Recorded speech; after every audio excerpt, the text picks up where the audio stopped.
जानू डोली दोसर घरे हमर जाई जानू कल हो खाता हमारो सगाई जानू डोली दोसर घरे हमर जाई जानू आज हमार आखिर मिलन होई रे जदि प्यार में जे छल होई रे जानू हाथ में मोरा पिस्टल होई रे जदि प्यार में जे छल होई रे जानू हाथ में मोरा पिस्टल होई रे ऐसे मत कहो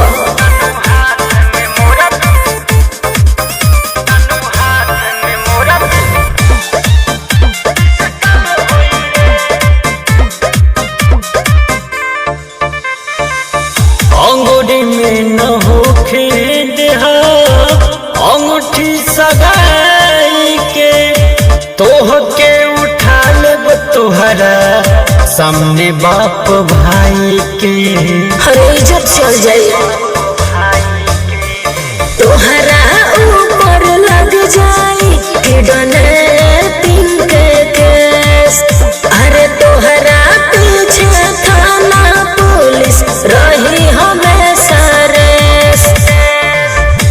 जेल में तोहरा लिखल होई रे जदि प्यार में जे छल होई रे हमरा हाथ में सोना पिस्टल होई रे ऐसे मत करियो जदि प्यार में जे छल होई रे जानू हाथ में मोरा पिस्टल होई रे जिद मत करो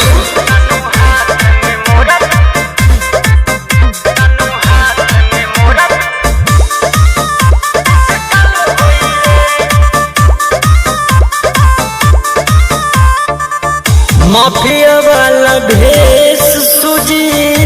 लीह जब धाई हो पूरा एरिया में हमारे चली गुंडाई हो पागल भइल बड़ा ए हो हमरा केनू भूल जाई हो तू सुना ए सुजी अब नेहा भइली हर केहू के धान शादी के कार्ड मोर छपाल होई रे जदि प्यार में जे छल होई रे हमरा हाथ में सोना पिस्टल होई रे जदि प्यार में जे छल होई रे जानू हाथ में मोरा पिस्टल होई रे अपराध कबो मत करियो।